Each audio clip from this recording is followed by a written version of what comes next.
Hello, everybody. Welcome back. It is Thursday. It's time for Clear Head, Strong Mind. We hope everybody's having a great week. All of our Canadian friends are rolling into a long weekend, so I'm assuming some of you are going to take tomorrow off too, which I'm hoping you do. We're going to get started in a couple minutes. Feel free to use the chat box. Let us know where you're from. Maybe on a scale of 1 to 10, how you feeling today, this week. We're watching the event coalition, the live event coalition, doing lots of great work online the last couple days. Hopefully that's raising some spirits and getting some camaraderie, and yeah, lots of familiar faces as always. Ruth, great to see you as always. If you joined us for our AGM yesterday, I'm hoping you felt good vibes out of that too. So give us a hand raise if you were there. We are a day away from starting a long weekend in Canada. Monday is a stat holiday up here, so we know this is potentially an intimate group today, which we actually are really grateful for. So thank you for being here. If you're not in Canada, don't email us on Monday because we're not going to answer. Not going to happen. Seriously, I need to move to Canada when I can. I need to get in on you guys' holidays. You've got some we love a good stat holiday up here. So. Yeah, I do. It does appear that we have more long weekends than our American friends. Mm-hmm. Yeah. Which we're not complaining about, but we are, we empathize that it might. No, not really. What's the occasion of the holiday? Is there a particular reason for the holiday? It's Victoria Day. So celebrating the Queen, I believe. Feel free to jump in the chat if I'm wrong, but I'm pretty sure it's... Julia, you're shaking your head. Go off mute and tell me what it is. It's Heritage Day. Oh, when's Victoria Day? May. Oh, see. Victoria Day's in there somewhere. We also have a long weekend in May, which I think everybody does, right, or no? So smarty pants, Julia, what do we celebrate on Heritage Day in Canada? Oh, I have no idea. Wow. Go back on the heritage of our country. I don't know. We have holidays for everything. I guess that proves your point, Dana. So this is definitely one of our webinar series that we invite you to be on video with us. It's definitely not a lean back and simply lean back and listen. We invite you to lean in and be here with us. So if you want to show us your face and be on video with us, you are most welcome to. You don't have to. You've all been automatically muted, as you can see, but oftentimes throughout the question and answer period with Angela, after we get through some of the content, we invite you to come off mute and either ask your question directly or make comments. So watch for the unmute button in what should be, I think, your bottom left-hand corner, depending on what device you're using. Well, we're slowly, I think, seeing this is the group for today, which I love. So why don't we get started? My name is Lisa Marks. I'm one of your ILEA International Board of Governors. If you've been on Clear Head, Strong Mind before, you've probably seen my face and heard my voice, but it is somehow we've made it to the last Clear Head, Strong Mind session of the summer. I have mixed emotion about it. In 2 Thursdays from now, I think I'll wake up thinking about you guys and thinking about the things we're going to put together in the next hour. But certainly want to say a big thank you to all of our incredible community members. Honestly, you guys, without you as members of this association and this community, we really can't put together this kind of incredible content and the resources that we are putting together. So huge thank you. The biggest focus of our Board of Governors right now is putting content and resources out into the world that will support each of you as event profs in recovering in your businesses, your livelihoods, your lives, and the industry that we all love so much. So huge thank you to our members for enabling that. Welcome to the final Clear Head, Strong Mind of the summer. I think this is our 14th hour of being together and learning from our incredible performance coach, Angela Braun. Our commitment to you over the next couple of months is that our little posse here will get together and look at what we've built together over the last couple of months together with you. Probably get some anecdotal feedback from some of you and put pen to paper on what might be the next phase of all things Clear Head, Strong Mind. So if you are interested in receiving an email from one of us, either myself or Dustin Westling, one of our, well now, our Secretary Treasurer of ILEA International, give us a wave, or other members of our team, drop us your email address in the chat box. We are also happy to also email this entire registration list when we get to that point in our journey. But if you are interested in chatting with us about what you got out of this program, what you might really benefit from in the future, we're looking for some anecdotal feedback. So drop us your email address over the next hour. We'd love to connect. I also wanted to suggest, as a means to keeping these topics top of mind over the next few months as we take a break from the live webinars, I want to encourage all of you to stay connected with Angela. As you know, Angela is a longtime friend of the association and is an incredibly powerful coach. Angela writes a insightful, witty, very human, and super useful email communication. It goes out every Wednesday, full of resources, ideas, tips. I always get my next book recommendation out of Angela's emails, so I personally want to invite all of you to sign up to be a part of that communication. Stay in touch with Angela. I know she cares a lot about each of you. Dustin can drop in Angela's website here so you can sign up that way, or in future communications from us. Why don't you go do that right now while we are all thinking about it. Last note of my opening remarks here is that we do have a little musical rendition to wrap up Clear Head Strong Mind in about 50 minutes from now, 45 minutes from now. So I encourage you to stay until the end. You'll want to crank up the volume on your laptops, maybe shake out some of the, the stuff that we'll learn over the next 45 minutes. So I encourage you to stay till the very end. I think we're playing a song that will remind, so it is ILEA Live Week. It was going to be ILEA Live in San Francisco.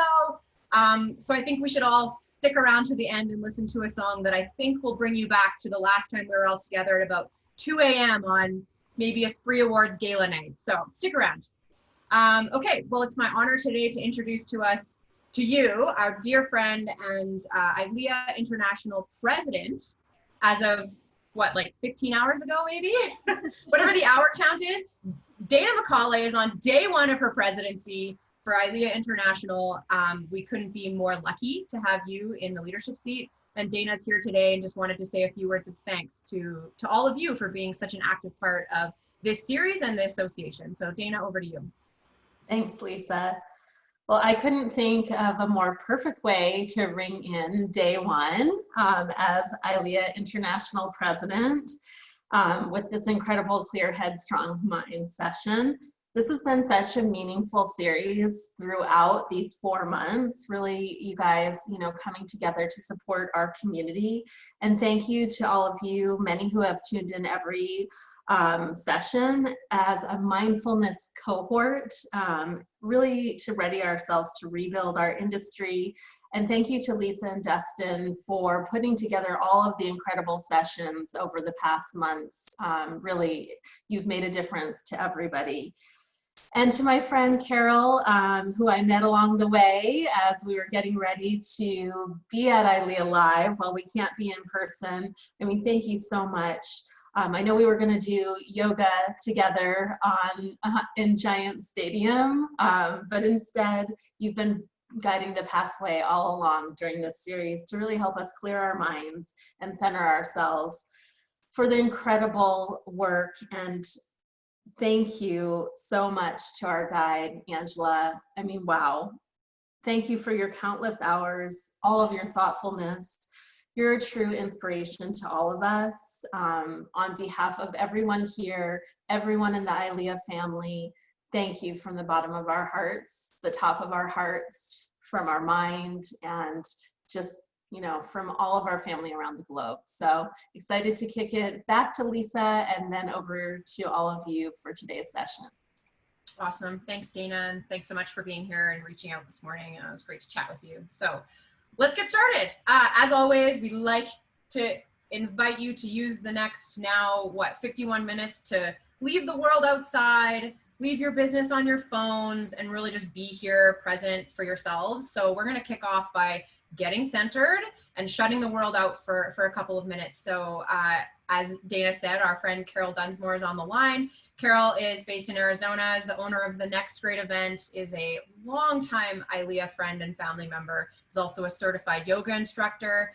And so Carol's here to guide us through a couple minutes of getting centered. So Carol, over to you. Thank you both for the great introductions. And I'm going to make it quick because I'm really excited for Angela's talk and also the musical guest. So Keep things moving along. The following prompt I'm going to share with you is adapted from Thich Nhat Hanh by Marion Werner. As your body settles and your eyes close, bring your awareness to your breathing. Notice the breath coming in and the breath going out. Follow the breath with your awareness. Follow the breath all the way in and follow the breath all the way out. Not trying to change it in any way. Just breathing in and breathing out. Breathing in, feel the breath as it passes through your nostrils. Breathing out, feel the breath as it leaves your nostrils. Keeping your awareness lightly and gently on your breath, breathing mindfully in the present moment. Breathing in, I know I am breathing in. Breathing out, I know I'm breathing out. If thoughts come in, as they always do, acknowledge the thoughts without judgment and let them go. Let them drift away like clouds floating across the sky, and bring your awareness back to your breath, back to your breathing, back to the present moment. Breathing in, I know I am breathing in. Breathing out, I know I am breathing out. Each time your attention moves away from the breath, distracted by a thought about something you have to remember to do perhaps, or maybe something that is bothering you or worrying you, notice the thought, acknowledge the thought, and then let it go. And bring your awareness back to your breath, back to the present moment. Letting your full awareness be on the breath as it comes in and as it goes out. Noticing the familiar rhythm of the breath. Breathing in, I calm my body. Breathing out, I smile. When you bring your awareness to the breath in this way, you are connecting the mind and the body in the present moment. The word for breath and the word for spirit in many languages is the same. So bringing your awareness to your breath connects mind, body, and spirit in the present moment. Dwelling in the present moment, I know this is a wonderful moment. As we bring this meditation to an end, keeping your eyes closed for just a little while longer, take a moment to notice how you're feeling. Your body, your mind, your spirit. If you'd like, offer gratitude for this time you've taken for yourself, to be quiet, to breathe, and bring yourself back into balance. So slowly come back into the room, aware of your body in the chair, opening your eyes whenever you're ready.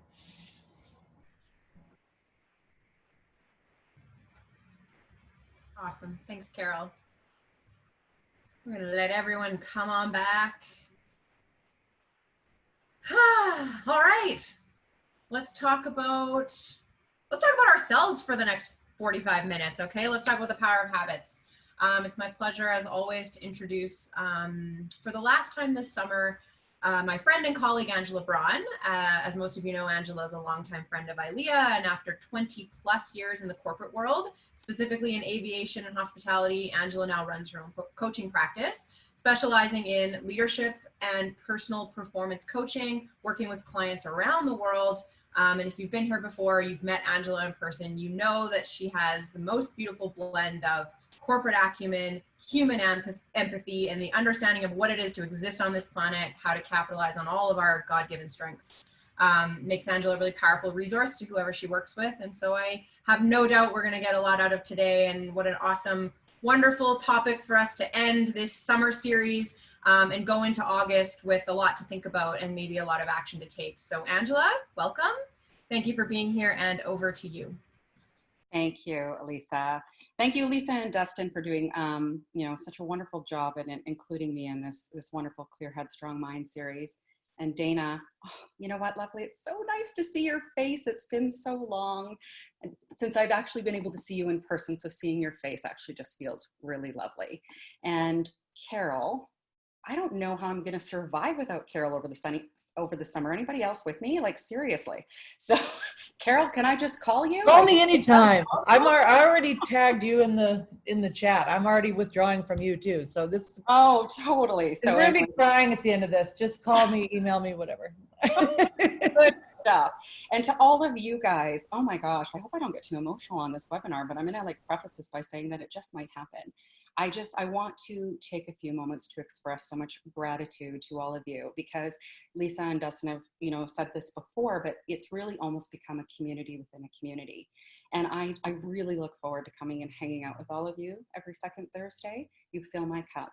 I learn so much from you. You inspire me in so many ways. So I just want to send out like mad love and gratitude and appreciation for all of your lovely beings, and know that I'm going to miss you over the summer.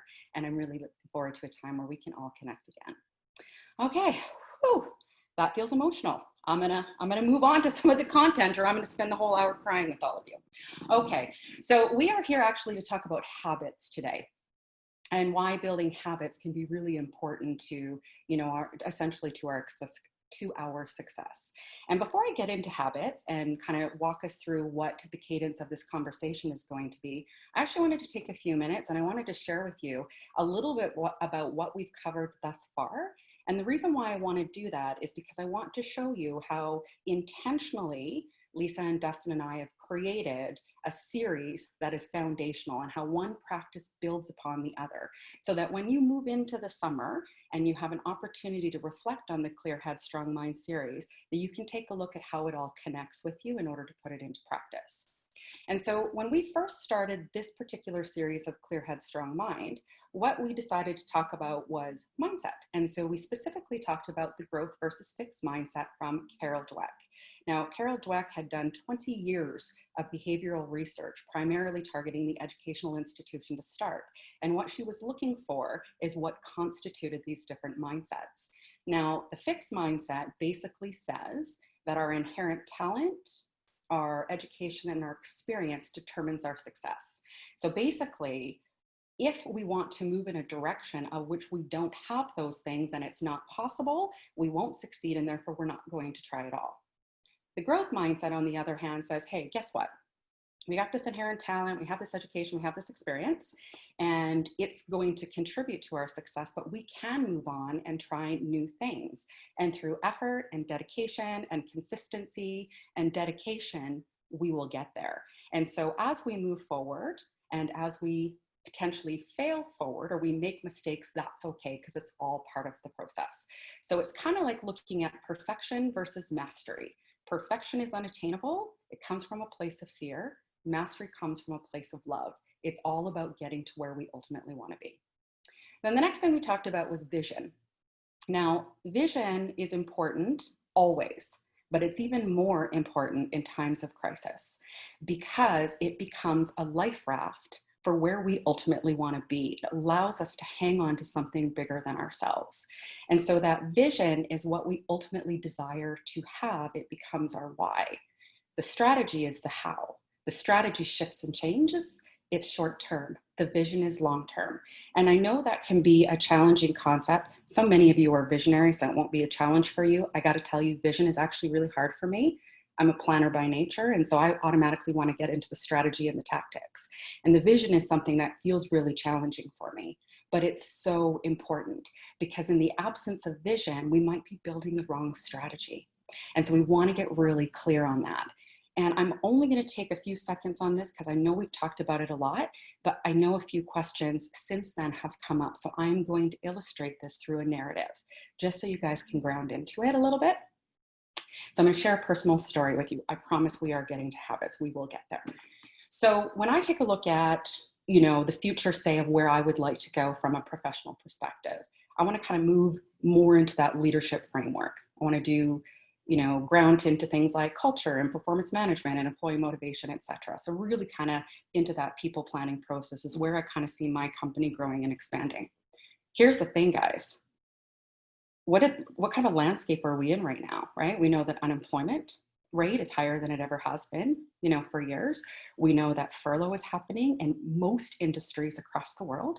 And we know that People aren't necessarily looking at growing teams in this time. So does that mean that my vision or my dream is no longer valid? Of course not. Maybe it's not what I need to do right now. Maybe the strategy needs to shift, but the vision can remain the same. And so I really want to, ground that in with you guys to say, hey, you know what? Strategy is going to shift and change. It will anyway. Even in the absence of the pandemic, it would. Vision is long-term, so hang on to that. It matters. Then we talked about the be, do, have model. And the be, do, have model is simply saying, okay, got my vision. I know where I'm going. So who is that person in the future? What does he or she look like? What do they do? How do they act? What kind of behaviors, attitudes, beliefs, etc. do they have? So how do I become that person today so I can do the things that I need to do to have the things that I want to have? And then we talked about energy, and we talked about how to harness energy. Why did we talk about that? I promised you guys I would say this on every single webinar. I'm going to stay true to my promise. There's no personal performance coach on the planet that will not tell you that energy doesn't matter, because it does.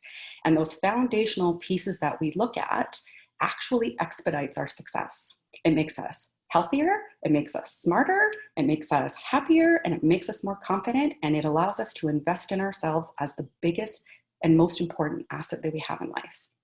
This brings us to habits. So habits is about how we put this all into practice. So today we're going to talk a little bit about how habits are formed, what kind of happens within our brain, and then we're also going to talk a little bit about why it's important and how we can implement some strategies to create habits. And I just got to pull out my notes, because you know me, I can go off on a tangent with you guys. We're all like friends now, right? So all right, in all of that, so how are habits formed? Basically what happens is every time that we are taking on or trying a new skill, what happens is the prefrontal cortex part of the brain, right? So that's what lights all up when we're thinking, we're analyzing, we're strategizing, and all of those things. It lights up, and it's thinking, and it's doing its thing, and it's expending a lot of energy. And as time goes on, what happens is your brain is looking for like efficiency, right? Like it's looking to expend less brain power. By the way, guys, this is a good thing. We want this to happen.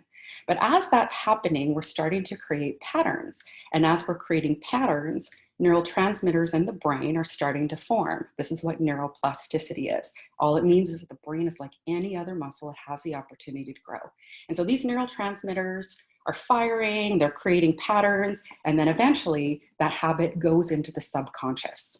We know this to be true because we don't actually have to strategically think about how to brush our teeth, right? Like that's not what happens. And so the reality is all of those habits go into the subconscious brain, therefore allowing our prefrontal cortex to be able to free up space to learn and grow and evolve. So that's really how habits are formed. So like, why is this important? I think the reason why I wanted to really touch upon this is because what I hear a lot from people are things like, and I'll use an example. Well, I'm a night owl, Angela. Like, I'm not a morning person. I'm never going to be a morning person. That's the way that I was born. Okay. Well, the truth is that is somewhat true and somewhat not true. The reality is that all of our habits are in the subconscious brain. A pattern had to be created in order for you to identify with a certain way of thinking. That does not predetermine where you want to go in life. It never does. We can change patterns. We can change habits. We can adopt new habits. It comes down to choice. So I just want you to recognize that the subconscious is where these habits live. And that's why sometimes we identify that way, but it does not have to be the truth. So how do we adopt effective habits? And before we move forward, I just want to make a point here. And that point is really around, the difference between good and bad habits. I'm not sure that I actually believe in the difference between good and bad habits. I think what is a good habit for me might be a bad habit for Lisa. I don't think we necessarily have to, and vice versa. So I don't think we necessarily need to, identify them as good or bad. What I want you to do is consider identifying your habits as either effective or ineffective for you and where you ultimately want to go. So when we take a look at habits, and we'll actually, I'm going to stop there because I'm going to cover it in a few moments. So first step of adopting effective habits. I feel like I'm a broken record sometimes, and I'm sorry if I keep saying the same thing, but I really, really want it to land with you guys. And the first thing I really want to share with you is that it all starts with self-awareness. There is no transformational change without self-awareness. If we're not aware of it, how do we change it, right? This is what we call blind spots. So I really want you to start with self-awareness first. And as it relates to habits, it can be something as simple as, is this habit serving me or is it not? It can be literally just as simple as that.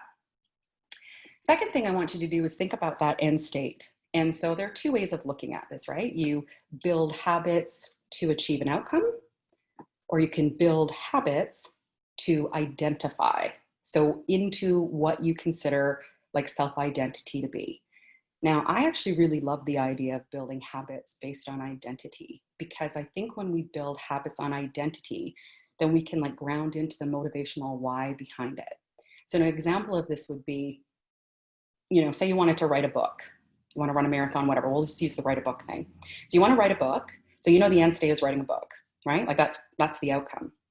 But what if you looked at it differently? What if you looked at what kind of habits would I need to deploy to be a writer? And so what kinds of things would I do? I might choose to write 3 times a week. I might choose to talk to people who have already been published. I might choose to engage subject matter experts, so on and so forth. So it really kind of grounds us into like the motivation factor, the why we're doing what we're doing to begin with. Because in the absence of the why, it's really hard to get on board with something that we just like genuinely don't want to do. We kind of have to ground into the why behind it. The third thing I want you to think about is building systems. Okay, so this is a little bit about process. So systems are about the processes that lead to those results. So specifically, a system is like a habit or a string of habits that gets you to where you want to be. And systems can be really effective simply because then you don't have to rely on self-discipline. And discipline can be a challenge, but if we actually build in, we can do it for a short period of time, for sure we can. Sometimes it can be a bit more challenging long term. But if we actually build in a system that we follow the cadence of the system, then we don't have to rely on discipline. Other thing is really taking a look at how to run this system together. So you have that sort of end state, right? Kind of where you want to go, who you want to be. Now you've got the system. How do you create a trigger? How do you create that trigger to create that habit?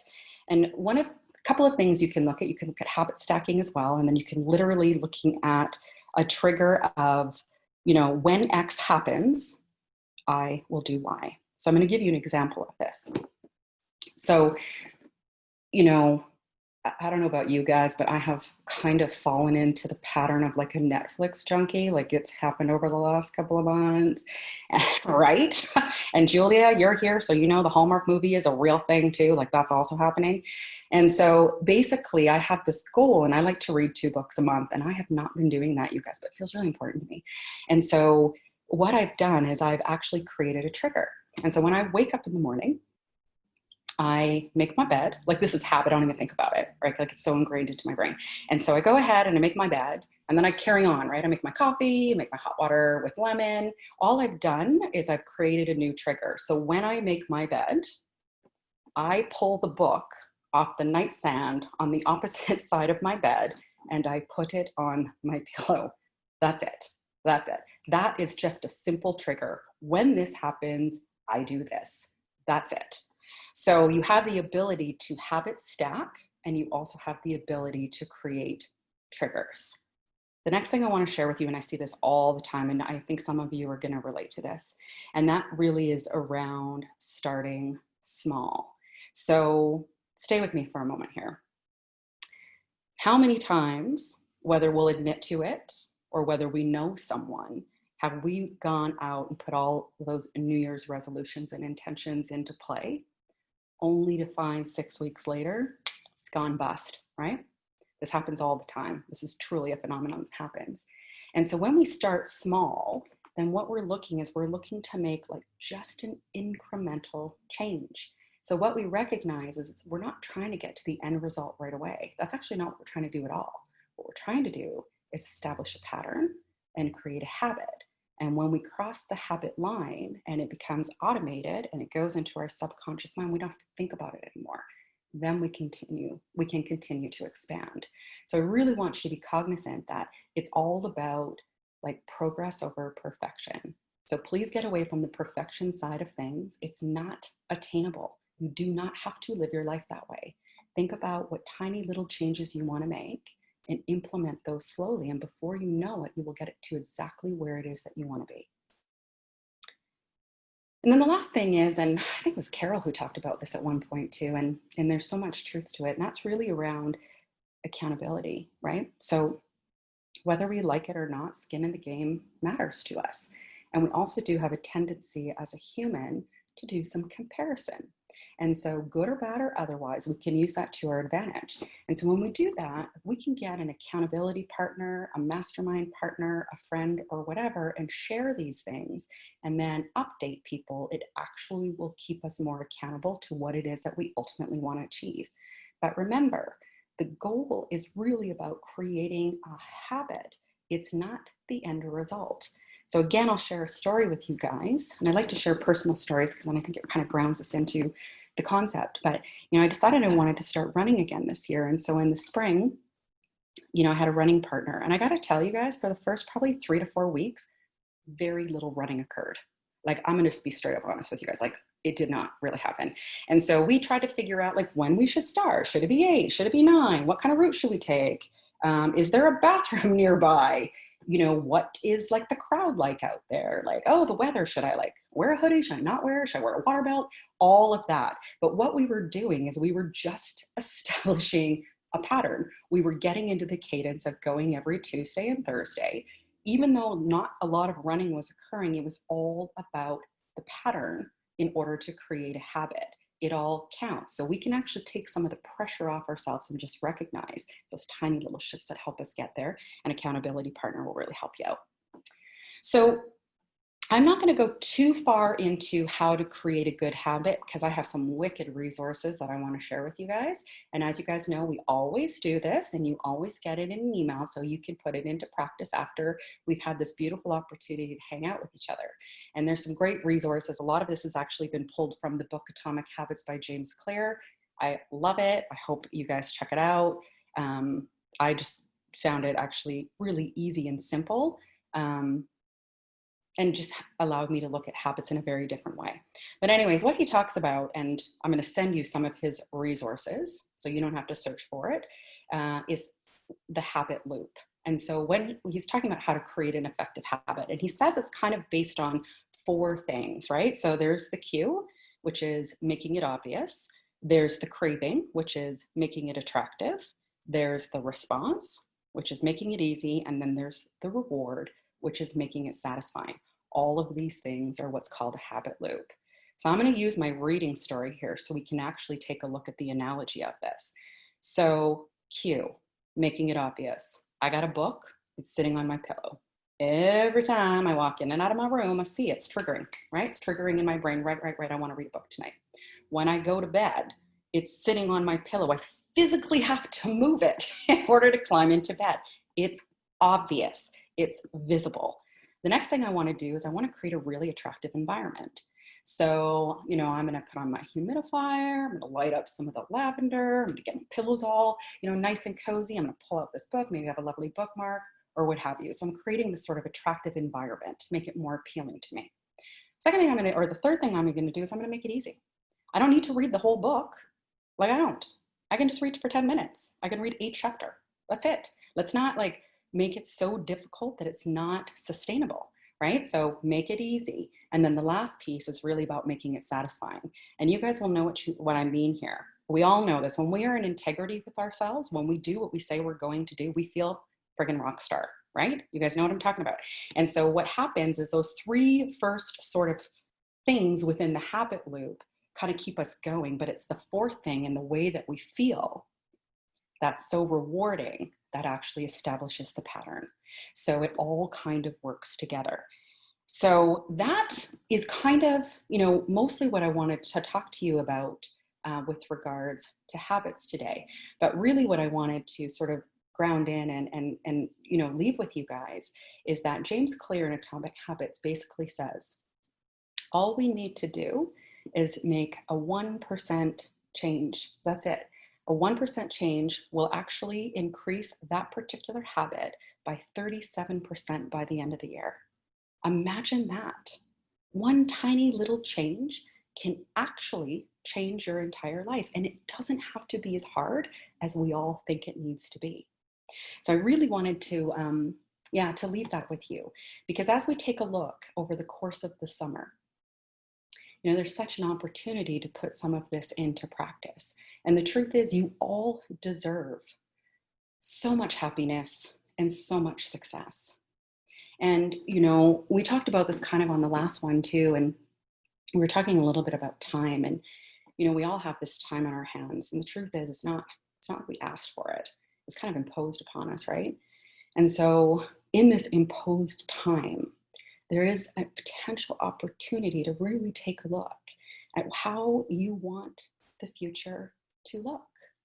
What can you do to create and design what it is that you ultimately want to have in life? There's this really cool thing, and I took it in my Science of Wellbeing course, and I personally found it mind-blowing. I hope you do too. And, one of the professors was talking about this, and she was talking about like predictors for happiness, right? Predictors for happiness and success. And so all of this stuff, because it comes from Yale University, is very much grounded into science, guys. So this is not like mumbo jumbo. I promise you there is like some real depth to this.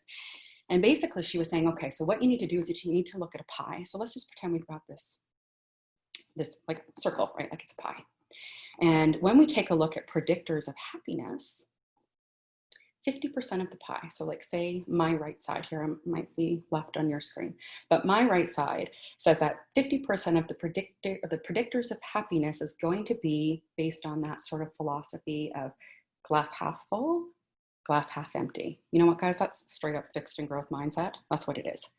And then on the left side of the pie, 10% of this is actually based on external circumstance. So we're talking about like tragedy and loss, terrible things that happen in life. And then the other 40% is based on our beliefs and our attitudes and our behaviors. And so the only reason why I'm bringing this up to you guys is because when I watched this, it just brought me so much hope and optimism, because I recognized in that moment, I'm like, you know what? This is a slice of time, and it sucks and it's hard. But 90% of what actually contributes to our happiness and what we view as success, defined by how we define success, is all within our control. And I think that's actually radically cool. And I think it's really epic. And so what I really wanted to share with all of you is that there, in all of, these conversations that we've had around mindfulness, which has really been brought on by Lisa and Dustin, understanding and recognizing the importance of delving into mindset as we go through a pandemic that has kind of really shaken up our world. This does not define who you are. It doesn't define the success you will have in life, and it doesn't define your happiness. And so as we look at this time frame that has just sort of been imposed upon us, there's such a beautiful opportunity to look at that strategy and that tactics, all of those things that are super important, and they are, and that's the world I come from. I dig that stuff, huge. Anybody who's known me for a long time knows that to be true. But there's also a wonderful opportunity to recognize that mindset is a really huge part of that. And so I just really appreciate and have so much gratitude for all of you guys for letting me come and hang out with you over the last several months and share some of these coaching philosophies with you. So that's it for me. Dustin, over to you. Thanks, Angela, as always. We appreciate your insight and all your love. We've got some time for some questions with Angela. Feel free to use the chat box. I'll keep an eye on it. I'll kick us off with a question, Angela. I'll try not to overcomplicate the question, as I sometimes do. One question at a time, Dustin. You have a tendency to I know. I forgot what the first question was. I know. Free coaching. He's like, I got all my questions in. Totally. So many of us are in this new strange world where we are creating new habits in a world that is temporary. So for those of us that are working from home, or everything is just different, what are some of the things that we should watch out for in these temporary habits that we're creating, that in a time that is likely going to shift 6 months or a year back to business as usual? That was the question. I was about to ask another one. I stopped myself. I would have stopped you this time because you threw me for a loop 2 weeks ago. So can I just ask you, like, give me an example of that? Yeah, so I think that you know, when you're working at home, maybe you're finding more time for exercise. Maybe you're finding more time to sit on the couch and relax with your puppy. Maybe you're finding more time for friends and family. So how do we accept the time that we have now to create habits? And do we need to be open to change them? Is this the time when you start to reevaluate your life and what you're doing? And yeah, that's a great question. And it's something actually that keeps coming up with even some of my clients, which is I have all this time and there's part of me that feels a little bit kind of lazy and unproductive. And what if this stays, like when we move into recovery, or what if I don't get to do all the things that I really want to do that I've actually found that I really value? And so it is a really good and powerful question. Now, habits, there's something called like the habit line, right? And so as we're building habits and it becomes pattern and habitual and it moves into the subconscious brain, then we actually just sort of naturally adopt it. And so if it's a habit that's really important to you, this is why you got to take a look at what's an effective habit for you. I've recognized Netflix is probably not an effective habit in the long run for me. Feels good right now, but it's probably not all that conducive to where I want to go. So you can determine what habits make the most sense to you. Will it adjust as you move forward? Of course it will. We adjust. I mean, life is this crazy thing, right? I mean, it's always moving and shifting and changing. And so will you adjust it? Yes. But will you hang on to it? Yes. Yes, you will. So what I would suggest to you is go ahead and build the habits now. It takes some time to build them anyways. It just doesn't happen overnight. It can take months. So if it's a habit that's really important to you, like getting up and working out first thing in the morning, reading before you go to bed, making sure that you always make time for your golf league or whatever it is, that go ahead and build that now. And if you have to shift and adjust, it's going to be so much easier to shift and adjust it because the habit has been formed. That's great. And you touched on a question here. Is it true that it takes 21 days or 3 weeks to form a habit? I've heard that lots of times too. Actually, Yeah, I heard it was 3 days. So now I'm like frightened that it's 21. You know, to be honest, I looked this up because I've heard it so many times too, you guys. I don't know. Honestly, I'm not going to lie to you. I really don't know.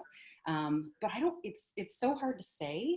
I think in James Clear's book, and I think he's much more of a habit guru than I am on sharing a lot of philosophy with you. He does say in the book, 21 days is complete fallacy. And it really depends on what kind of habit that you're doing. And so if your habit, it's something that like it's a bigger evolvement, or it's a bigger challenge for you and it takes a little bit longer, because remember, it's the prefrontal cortex is like, it's like moving, right? Like it's shaking, it's moving, it's firing, it's doing all of those things. And you're looking for efficiencies in order to build a pattern, to move into the neural pathways, to move into the subconscious mind. And so if it's something that's much larger for you or totally out of your comfort zone, then I would believe that it's just going to take longer. But even though it takes longer, who cares? If that's ultimately where you want to be. There's a great quote by Tony Robbins. I love this quote. I'm going to share it with you guys. And basically it says something along the line of, we often, overestimate what we can accomplish in a year and completely underestimate what we can accomplish in 10. And the whole point of that is that progress over perfection. It's all about moving slow and steady to get to where you ultimately want to be, and you will get there. And so doesn't that just take the pressure off? Like, I'm totally going to get there. I don't have to race to get there. It's going to happen. I just need to do some of these small changes, and that's what's going to happen. So going back to your original question, whomever had asked it, I don't know. I don't know if 21 days, but if 21 days, it hasn't become automatic for you, keep going. Don't just stop because you're like, it's not going to work. It's 21 days. It depends on what habit you're choosing. Great.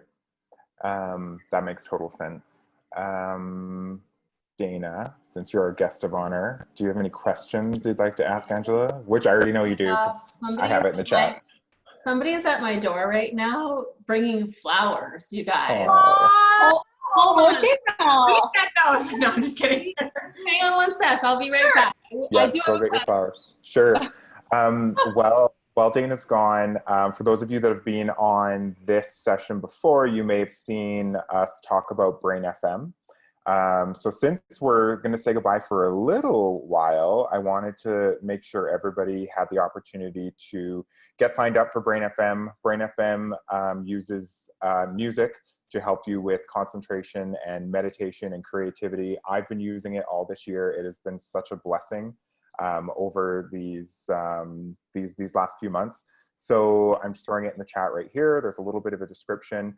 There's 1 month free of Brain FM, courtesy of ILEA. You don't need to put in a credit card. You don't need to commit to anything. There's no tricky auto pay. It's not going to show up on your credit card statement later. So just click that link and give it a try. It's such an incredible piece of science and technology. And yeah, while you're all missing us, it's so great. Guided meditation is a game changer for sleep. Yeah, Lynette, it's an incredible. So yeah, so feel free to sign up for that. It's a wonderful piece of technology. Dana is back. I hope the flowers are beautiful. No, and they smell really good too, you guys. I haven't opened the card yet, but I just want to share them with all of you. Beautiful. Wouldn't that have been funny if they had the wrong house? I am keeping them. Okay, Dana, you go for it. The floor is yours. So, and what I wanted to ask, because coming in, so it sounds like some people have developed some really lovely and amazing positive new habits during these 4 months. And I've found that I've developed some that I would like to shift. So not to say bad habits, but you know, is your recommendation, if there are things that we want to change, new patterns that we've created, like what's your strategy there? I mean, do we try to replace them with something different that's positive? I mean, would love some advice on unhabiting. So 2 things, right? Like you want to just eradicate a habit that is ineffective to where you ultimately want to be. So again, I'm going to send some stuff in the email that's going to walk us through this in a little bit more detail. So it's actually going to have some worksheets and stuff for you to go through for all of you. So check that out either Monday or Tuesday. But yes, you have 2 choices. So when we talked about that habit loop, when we talked about the cue, the reward, all of those kinds of things, you can actually take that same model and just do the opposite. So depending on what habit it is, so stay with me for a moment here and I'll kind of pull it up actually so I can share it with you. So for example, when we look at cue, right, it's make it obvious. Craving is make it attractive. Response is making it easy. Reward is make it satisfying. So the first frame of thought is simply to do the opposite. So make it invisible, right? Like do not, if it's possible, don't have it like sitting, like if it's like say muffins every morning, don't have the muffins in your house, right? Or move them somewhere else. So you can take that same model and you can shift it to the opposite. So that is one way of eradicating a less effective habit. But honestly, I think the other way is just to replace it with another one that is more meaningful to you. So, you know what I mean? Like instead of watching Netflix, for example, and I can go into like this comatose state, it's like just horrible actually. I have to create time and space in my calendar when I want to watch Netflix and do something else that feels equally good. And so whether that's joining the golf league or scheduling a walk with a friend or, you know, sitting out on the patio or whatever the case is. So I've been trying to shift to get out of that actual habit. So equally rewarding, equally feels good. And then I just adopt that new sort of system and trigger around the habit that I'm looking to create. Does that answer your question? Totally makes sense. Absolutely. And like, what a flash of the brilliant obvious of like, do that process in reverse. Like, what a great way to put it, that to look at it from the opposite side. So, yeah. But yeah. You know, the only one thing I want to make with point that I want to make with this is like, you know, it's not about changing like all of your habits. Please don't do that. You're going to go into an overwhelming, chaotic state. So it's because we just, especially like all of us, I feel like everybody who comes to, you know, these, well, all of you in general, but I think we're all pretty evolved human beings. And I think we're all really high achievers and high performers in life. And so our tendency is to be like, let's go, like, let's make this happen. Let's make this happen. Right. I mean, but sometimes when we've got to remember, like the habits are in the subconscious, right? So it's not as easy. It's simple, but it's not as easy, almost like everything related to mindset. So if you just pick one or two things and you make those small incremental changes, then you can continue to grow and develop from there. It's what I often see with clients, especially with goal setting, is I'm going to change everything. I'm going to like do it all, and I'm going to do it all at once. But again, if we have the slow and steady cadence, then we'll still get all of our goals in. We'll still get them in. In fact, we'll probably get even closer to them by the end of the year. So that's just one thing that I want to say. It depends on your personality type, but it's okay to go a little bit slow. You'll still get there. Awesome. Yeah. Thank you so much. I found that enormously useful. So I have no doubt everyone else on the call did in their own way. So Angela, thank you so much for giving us, I think, like I said before, this was our 14th Clear Head Strong Mind. So we all got to get inside of your brain and your learnings, your teachings for 14 hours over the last however many months, courtesy of your generosity and courtesy of ILEA. So, and as always, thank you so much for choosing to be here with us and helping to lead all things Clear Head Strong Mind. Carol and Dana, thank you to both of you for being here as well. I know we're joined also by a handful of our other ILEA International Board of Governors. And as always, Dustin, thanks for being the co-pilot here with me.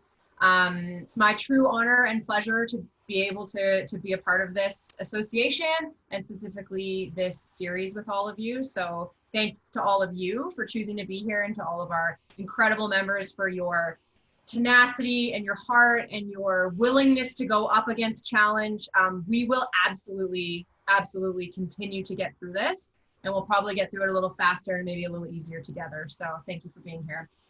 We love to end Clear Head Strong Mind with some music, because there's literally no better way to create some energy in your body and to feel maybe a little bit more positivity in your mind than through music. So it is my pleasure to introduce a longtime friend of mine and a longtime friend of ILEA's, Pat McGannon, owner of PM Gigs. If you've been on even one other ILEA international webinar, including Clear Head Strong Mind, you would probably recognize his name, because he has truly been on every single webinar since March 17th. He's nodding his head. Please put his video up on, what is it called? Pin his video. So Pat, big thank you from our association to you for being so consistent with showing up for your industry and for your friends and for yourself. So Pat McGannon is the president and owner of PM Gigs. Check them out on Instagram and their website, celebrating 20th anniversary in 2021. The company is an international award-winning music and entertainment producer and provider based in Calgary, Alberta, Canada.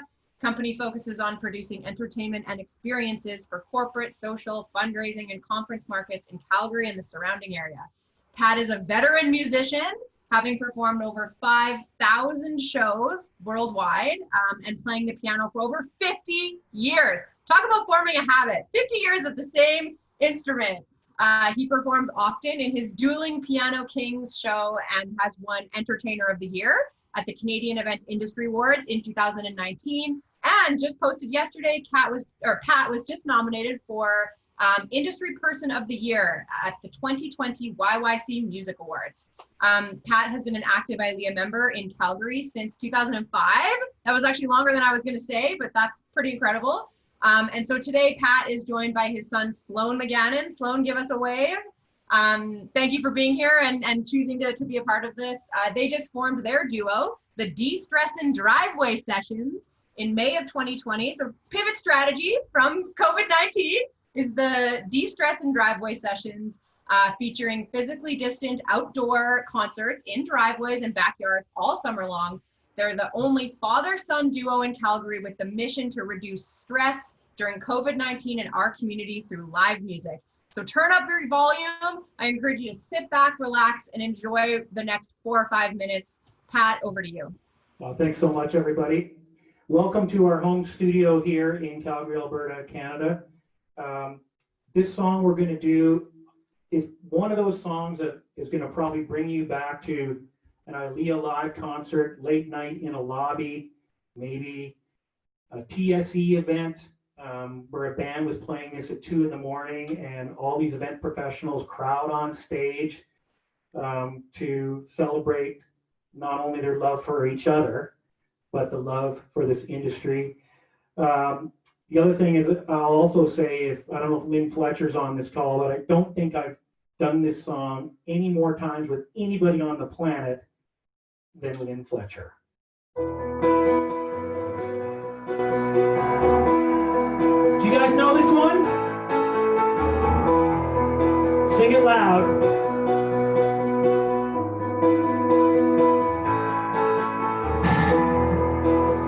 Just a small town girl living in a lonely world. She took the midnight train going anywhere. Just a city boy, you sing. We're all on mute. Midnight train going anywhere.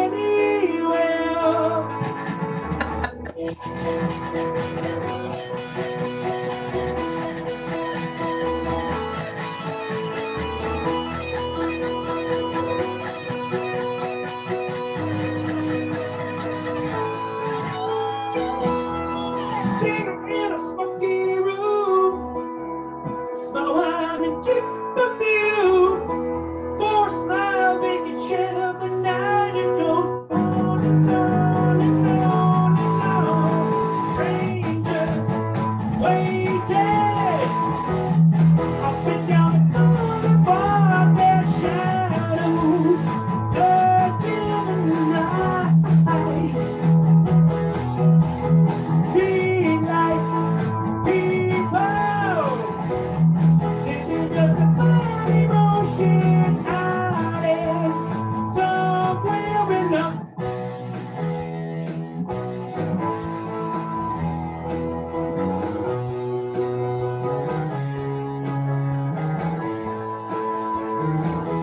working hard to get my fill. Everybody wants a thrill. Laying in the flip of roll the dice just one more time. Some will win, some will lose. Someone will sing the blues. From a movie never ends. It goes on and on and on and on. Strangers waiting up and down the boulevard, their shadows searching in the night.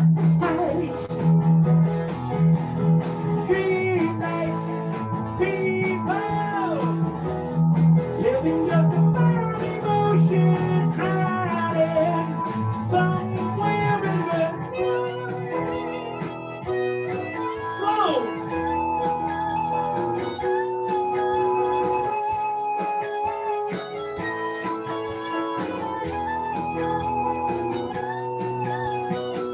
Okay, idea. Let's sing it together. Come on. Don't stop believing. Hold on to that feeling. Scream like people. Don't stop believing.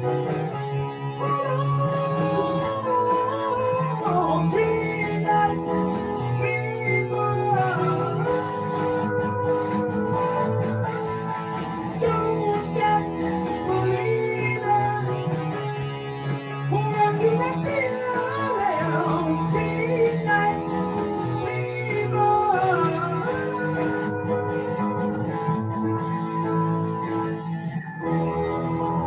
That's right, idea. You don't stop believing in your industry. Do not stop believing in yourself. You have a great summer. Clear heads, strong minds. Have a great summer. Oh my God. If you're All on right. mute, take yourself off. Round of applause. Everybody. Yay, Thank you. Thank you. Yeah, Great job, so much guys. gratitude, Pat. And Sloan, Thank you, thank you Pat. so much. That was an epic riff right in the middle there. Pat, you've been such an amazing part of the ILEA heart and family and a big supporter. And we just wanted to once again say thank you. And thanks for doing this today. I love you, Patty. That was the perfect way for us to go into the rest of our summer, you guys. So thank you again to all of our incredible members. Stay strong out there, you guys. Stick together, but put your mask on and do it from home.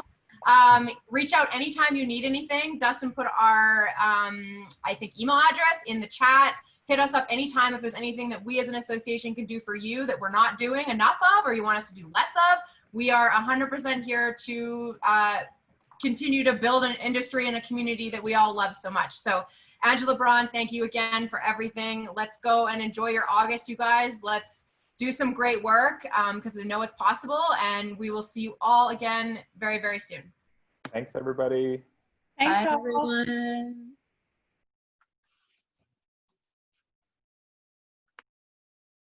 Lynn, thanks for being here. Bye, everyone. Love you guys. Bye. Bye. Stay safe, everybody. Have a good holiday, Lisa.